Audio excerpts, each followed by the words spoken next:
Sarili ko kala nyo Diba ganda? Nagpunta ako sa Double Dragon guys. Katapat lang ito ng Hotel 101 kung saan kami nag-stay ng 3 days and 2 nights noong ni-renovate ni Mary Mart ang tindahan namin. Free po yun, sponsored niya. And meron din palang Mary Mart grocery dito, pang retail naman.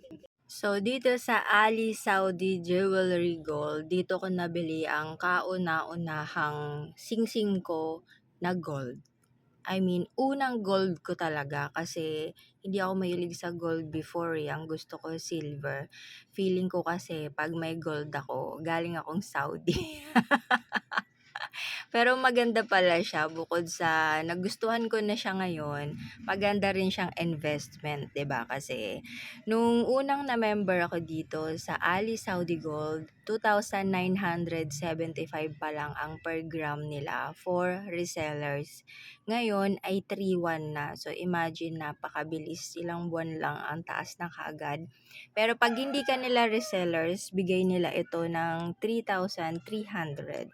Pagtapos ko bumili, dumiretso na rin pala ako sa Mall of Asia. Walking distance lang naman siya sa Double Dragon dahil gusto ko sana bumili ng mga damit panlakad dahil nga wala na akong mga damit.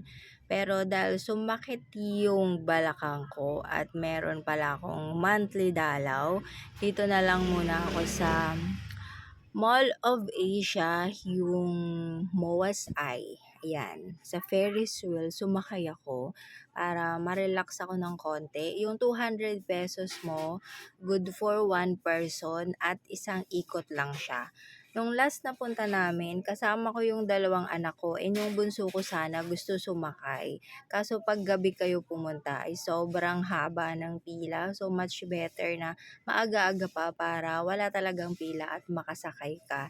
And naka-aircon pala siya guys. Kaya ibis na nagsasalita ako dyan, nag-voice record na lang ako kasi nga maingay yung aircon. And maganda talaga yung view kapag nasa taas ka. Lalo na siguro kapag ka sa gabi mo ito masakyan. Ano lang, buti sana dati na. Ah, ba't dito nagkasya, hindi dito? Dapat dito yun. Oh, kasya. Tingnan mo. Maganda nga eh. Ito dapat yung sa akin. Iba dapat yung sa'yo. Kaso may nakita ko mas maganda. Ito nga bagay. Ganda. Ako gusto wala namang simple na sing. Ganda! Maganda nga. Di lang sana kita higaw. Kaso alam ko naman di mo pagpapalit yung higaw ni Lola eh. Siyempre kay Lola mo to eh.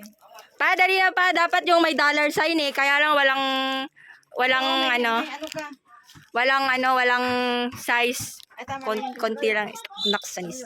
So katay mo pa kung ano. Kung kasha. Wala, dapat yung may dollar sign pa. Ang ganda-ganda nun. Gusto ko nga yun eh. Kaso walang size. Kasha. We. Ay, salamat. Kaya kasha pa? Tingin. Yung akin. Hindi sinukat. Di ba sinukat yung singsing ko kanina? Kanina, kasi Doon ko dito, kasi malaki ito. Dapat may sakto lang yan. Kulang yan nga. Ako nga, ang pangit na ng mga kamay ko kaya hindi na bagay itong sising. Ha? Di na bagay sa akin na lang. Sa akin. Binalan ko din sarili ko. Kala nyo. Diba ganda? Pero mas mabigat kay Papa. Dragon sana. Wala eh. Walang ibang ano. Mas mabigat yan kay Papa. 5.1. Yung akin, 2.8. Oh. Isa na yung lumang sinsing mo. Ha? Yung isang sinsing. Nandun na. Ito, inano mo na, bala. Kung saan-saan lang nilagay. Nung tumalsik. Parang maluwag pa. Ayun, tumasik pa. Parang maluwag. Diyan ba? Hindi ano? Tumasik. Kasi, Ano yun? ito, hindi na talaga siya maano. Eh kasi wala na silang ibang size. Bawas na nga yan ng kalahati.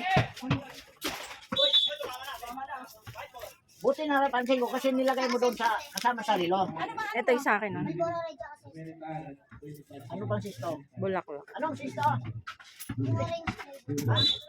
Halos sa buong December guys ay wala akong naitabi araw-araw kasi nga kung napanood nyo yung vlog ko before, hindi na ako naglabas ng pera para mag-restock or mag-imbak ng mga paninda. So, mula December, hindi ako nagtatabi ng usually na tinatabi ko everyday. Lahat ng benta, pinamimili ko talaga ng mga paninda para bili lang ng bili. Kahit syempre araw-araw, meron naman talaga tayong kita, 'di ba? Kasi meron tayong benta. Pero hindi ko nga siya tinatabi para hindi na ako mag-withdraw at mamuhunan ulit para sa mga alak, yosi, at mga pangunahing pangangailangan natin noong December at bagong taon. So, dahil nabenta na lahat ng mga paninda, syempre may kinita na tayo. Kaya kunin na natin yung ating fruit of hard work. Yun, ganun yung sa akin. Katas ng peak season, kaya binili ko sila mother and father ng gold ring 18K. So, binayaran ko lang yun sa online. Nag-send lang ako. Thank you kay Ma'am Myla kasi na-accommodate niya ako kahit nawala siya dun sa store. At syempre, para ano ko na din kila mama yan, para pagka may ginawa akong kalokohan, hindi masyadong magalit.